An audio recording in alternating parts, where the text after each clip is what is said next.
छोटी सीख वाली कहानी। School master. दूसरों की मदद करते करते खुद मुसीबत में। राजा नाम का एक लड़का बहुत दिन से सरकारी नौकरी की तैयारी कर रहा था।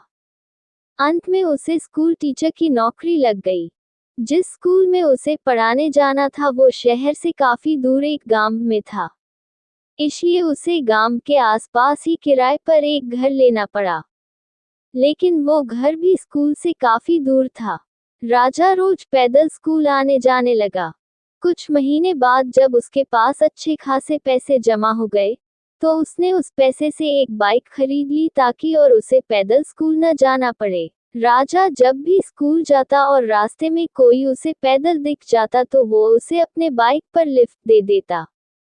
स्कूल से वापस आते समय भी राजा वही करता।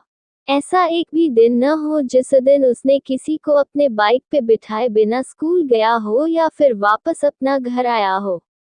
उससे जितना हो सकता वो सबकी मदद करने की कोशिश करता। एक दिन जब राजा स्कूल से घर जा रहा था तो उसे एक आदमी रास्ते पर अकेले पैदल चलता दिखा। उसने रोज की तरह उस आदमी के पास जाकर बोला कि आप मेरे बाइक पर बैठ जाइए, मैं इसी रास्ते से जा रहा हूँ, आपको आगे छोड़ दूंगा।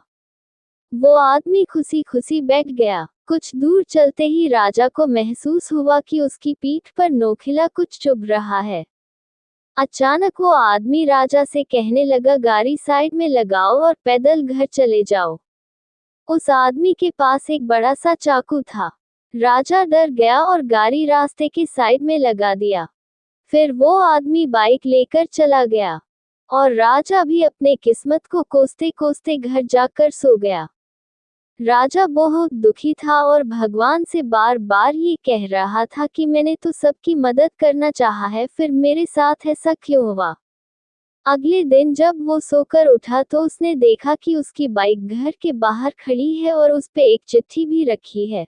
जब उसने चिट्ठी को खोल के पढ़ना शुरू किया तो उसमें लिखा था, मास्टर जी मुझे माफ कर देना, मुझे पता नहीं था आपकी बाइक आसपास की गांव में इतनी पॉपुलर है। जिसने भी मुझे इस बाइक पर देखा उसने ही मुझसे पूछा कि ये तो मास्टर जी की बाइक है, तुझे ये कहाँ से मिला। सबको पता चल गया कि मैंने आपकी बाइक चोरी की है, इसलिए मैं आपको आपका बाइक लौटा रहा हूँ। हो सके तो मुझे माफ कर देना। इस चिट्ठी को पढ़ने के बाद राजा बहुत खुश हुआ और भगवान का धन्यवाद किया। उसे ये विश्वास हो गया कि भगवान हमेशा अच्छे के साथ अच्छा ही करता है।